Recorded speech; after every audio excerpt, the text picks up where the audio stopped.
Relato número 1. Meu nome é Ricardo e o que vou contar é algo que aconteceu comigo em Ouro Preto, Minas Gerais, há cerca de 10 anos. Na época, eu tinha 22 anos e estudava arquitetura na UFMG, campus Ouro Preto.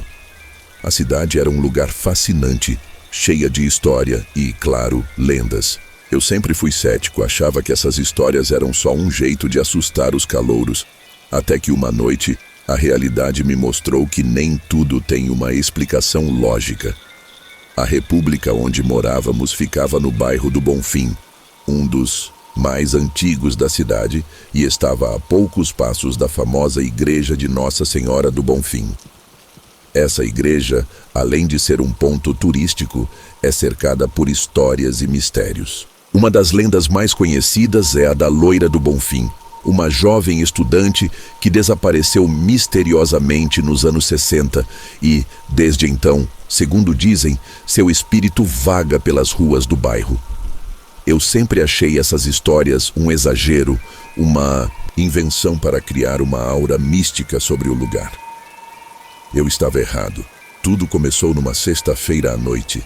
Depois de um longo dia de aula, saí com alguns amigos para beber em um bar próximo. A cerveja gelada e a conversa animada me distraíam da cidade ao redor. Mas uma sensação estranha começou a crescer em mim quando a noite avançou. Ouro Preto é uma cidade que parece sair de um livro de histórias antigas, com suas ruas estreitas e ladeiras íngremes, mas a cidade à noite tem algo de inquietante. Quando o bar fechou, já passava da meia-noite e eu decidi voltar sozinho para a República. Meus amigos moravam mais longe, então, como era costume, fui caminhando pelas ruas vazias da cidade. A princípio, a caminhada parecia tranquila. A chuva fina que começava a cair não fazia barulho, e o som do vento nas árvores misturava-se com o eco dos meus próprios passos, mas algo na quietude da noite me fez ficar tenso.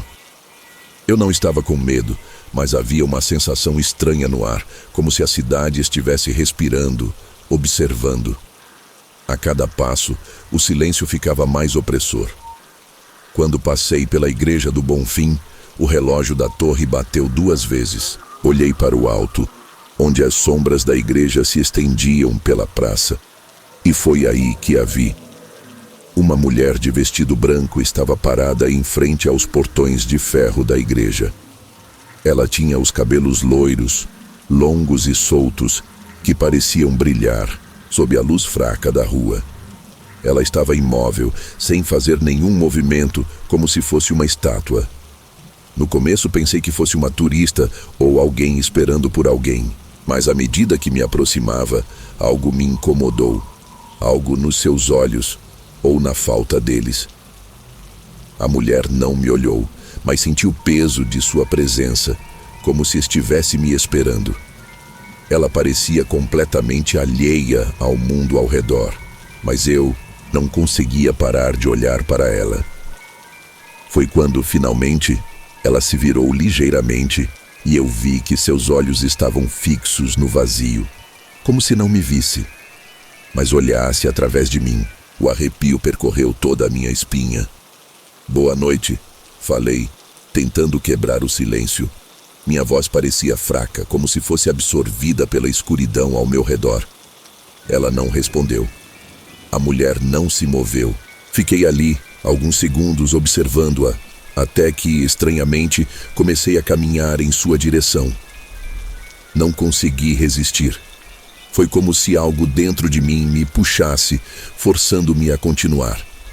A cada passo, a sensação de desconforto aumentava, mas eu ainda não sabia o que estava prestes a acontecer. Quando finalmente passei por ela, ouvi sua voz, suave e distante, como um eco. "Ricardo." Eu parei instantaneamente. Como ela sabia meu nome? Eu nunca a tinha visto antes e não havia ninguém por ali para me chamar. Respirei fundo e olhei para trás, mas ela ainda estava imóvel. Não havia sinal de que ela tivesse se movido, mas parecia que algo tinha mudado. Algo estava errado. A minha curiosidade, que inicialmente era apenas uma sensação estranha, agora se transformou em um medo palpável. Queria ir embora, correr para minha casa, mas meus pés estavam paralisados, grudados no chão. A mulher, sem se mover, falou de novo com a mesma voz suave, como se estivesse a me chamar de algum lugar distante. Você não sabe o que está por vir, Ricardo. Então, de repente, o som dos meus passos começou a ser abafado, como se a cidade tivesse se silenciado completamente. A garoa que caía começou a intensificar-se, mas o que mais me perturbava era a sensação de que a mulher estava se aproximando, mesmo sem dar um passo. Eu não a via, mas sentia sua presença atrás de mim, como uma sombra que me seguia. O medo se apoderou de mim, e com ele, uma vontade imensa de correr. Olhei para frente, e quando voltei os olhos para o caminho que eu estava seguindo, a vi novamente, mais perto. Seus cabelos loiros brilhavam como se fossem feitos de luz, e seus olhos agora estavam fixos em mim. A cada passo que eu dava, ela parecia se aproximar ainda mais rápido. "Vem", ela sussurrou, quase num rosnado. "Eu te espero." Nesse momento, eu soube que aquilo não era mais uma coincidência ou uma visão. Não era só uma lenda, era real. Eu estava sendo atraído por algo que não tinha explicação, algo além de qualquer raciocínio lógico. Eu não queria olhar mais, mas, contra a minha vontade, meus olhos se fixaram nela. Seus lábios se moveram lentamente, formando palavras que eu não conseguia ouvir direito, mas a sensação era clara. Ela queria que eu fosse até ela, queria que eu a seguisse. Era uma obsessão, um desejo profundo e irresistível. Eu não sabia por quê, mas sabia que se eu desse um passo em sua direção, tudo seria diferente. Não só eu, mas a cidade inteira. Algo horrível aconteceria. Foi quando, num impulso, comecei a correr. Eu não olhei para trás. Corri pelas ruas, de Ouro Preto, ignorando as pedras soltas nas calçadas e o peso do medo no peito. Só quando entrei na minha república, trancando a porta, é que consegui parar para respirar.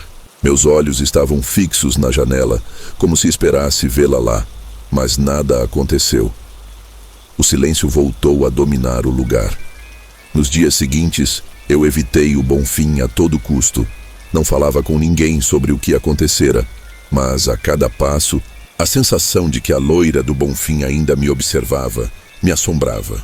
Certa noite, um amigo meu que sabia da lenda comentou que algumas pessoas juravam ter visto a mulher nos arredores da igreja, mas ninguém sabia o que realmente aconteceu com ela. A verdade é que, de algum jeito, ela ainda estava lá, aguardando por alguém como eu. Nunca mais passei por aquela rua à noite. E às vezes, quando olho pela janela e vejo o brilho da lua refletindo na água da fonte da Praça do Bonfim, sinto uma presença distante, como um chamado que ainda me segue, esperando. Eu sei que eventualmente ela vai voltar, e quando isso acontecer, já não haverá mais escapatória. Relato número 2. Meu nome é Miguel, e o que vou contar aconteceu em 2016, quando fui passar uns dias no Santuário do Caraça, em Minas Gerais. Na época, eu estava precisando de um tempo longe da cidade, um lugar onde pudesse me reconectar com a natureza e, quem sabe, encontrar alguma paz. O Caraça parecia o destino perfeito, montanhas imponentes, trilhas tranquilas e aquele ar de mistério que só Minas Gerais tem. Mas nunca imaginei que o retiro me levaria a viver algo que até hoje não consigo explicar. Cheguei ao santuário, numa tarde ensolarada. As montanhas ao redor pareciam gigantes silenciosos, guardando segredos antigos. A construção principal do Caraça, com sua arquitetura gótica e paredes de pedra, era tão impressionante quanto assustadora. Diziam que aquele lugar já tinha sido um colégio interno, um seminário e até palco de histórias de fantasmas. Mas eu nunca dei muita atenção para essas coisas. No jantar da primeira noite, Enquanto comíamos em uma sala iluminada por velas, o assunto das lendas locais surgiu. Um dos funcionários do santuário, um senhor chamado Seu Otávio, começou a contar histórias sobre a região. Ele falava com aquele sotaque mineiro carregado, que tornava tudo ainda mais envolvente. Vocês sabem da história do cavaleiro, né? Aquele que aparece nas noites de lua cheia, lá pras bandas da estrada antiga. Eu ri, achando que ele estava brincando, mas os outros turistas na mesa ficaram sérios. Um deles, um fotógrafo que estava hospedado há mais tempo, explicou. Dizem que é o espírito de um homem que morreu na serra, tentando proteger sua terra de invasores. Ele aparece montado em um cavalo preto, com uma armadura brilhante, vagando pelas estradas desertas. E se você cruzar o caminho dele, bem, ninguém sabe o que acontece, porque quem viu o cavaleiro nunca voltou para contar. Achei a história interessante, mas não levei a sério. Era só mais uma lenda, certo? Mas no fundo senti aquele arrepio de curiosidade. Sempre fui meio cético, mas também tinha uma queda por coisas sobrenaturais. Então, quando seu Otávio mencionou que naquela noite seria lua cheia, pensei que poderia ser divertido dar uma volta pelas trilhas à noite e, quem sabe, encontrar o tal cavaleiro. Depois do jantar, esperei todos se recolherem e saí com minha lanterna, disposto a explorar um pouco. A noite estava clara, e a luz da lua iluminava a paisagem de um jeito quase mágico. O silêncio era absoluto, interrompido apenas pelo som do vento e o farfalhar das árvores. Segui por uma trilha que levava até a antiga estrada de terra, um caminho pouco usado que serpenteava pelas montanhas. Andei por uns 20 minutos, me sentindo completamente sozinho no mundo. A sensação era estranha, uma mistura de tranquilidade e desconforto. Foi então que percebi algo diferente. O ar ao meu redor parecia mais frio, como se a temperatura tivesse caído de repente. Olhei para o céu e vi que a lua cheia estava coberta por uma nuvem fina, lançando uma luz opaca sobre a estrada. Enquanto caminhava, ouvi um som distante. Primeiro achei que era só o vento, mas logo percebi que era algo mais. Era o som de cascos de cavalo, batendo ritmicamente contra o chão. Parei no meio da trilha, tentando identificar de onde vinha o barulho, mas não consegui ver nada. O som ficava cada vez mais alto, mais próximo. Meu coração começou a disparar.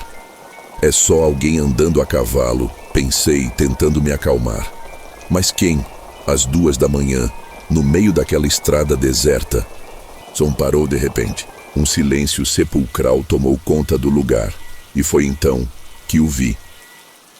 A uns 50 metros de distância, no meio da estrada, havia uma figura montada em um cavalo.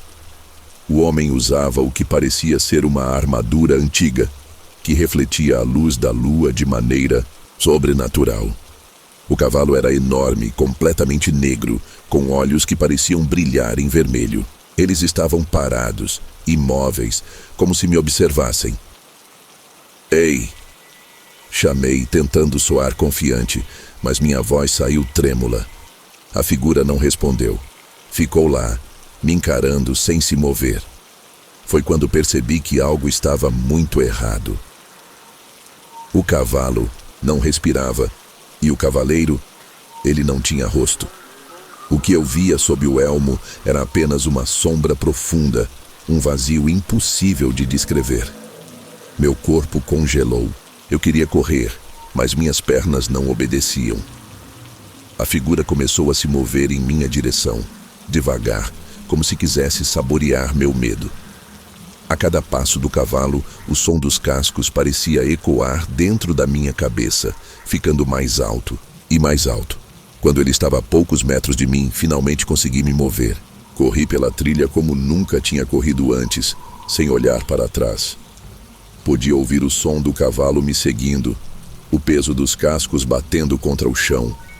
O som era ensurdecedor, como um trovão que me perseguia. Cheguei ao santuário ofegante, com as mãos tremendo e o coração quase saindo pela boca. Tranquei a porta do meu quarto e me joguei na cama, tentando entender o que tinha acabado de acontecer. Passei o resto da noite acordado, com os ouvidos atentos a qualquer som. Na manhã seguinte, contei o que tinha visto para seu Otávio. Ele me olhou com uma expressão séria e disse apenas: "Te disse para não ir para aquelas bandas de noite, rapaz. O cavaleiro não gosta de visitantes. Desde então, nunca mais voltei ao Caraça. Mas às vezes, nas noites de lua cheia, ainda sonho com o som daqueles cascos, batendo lentamente, como se o cavaleiro estivesse vindo me buscar."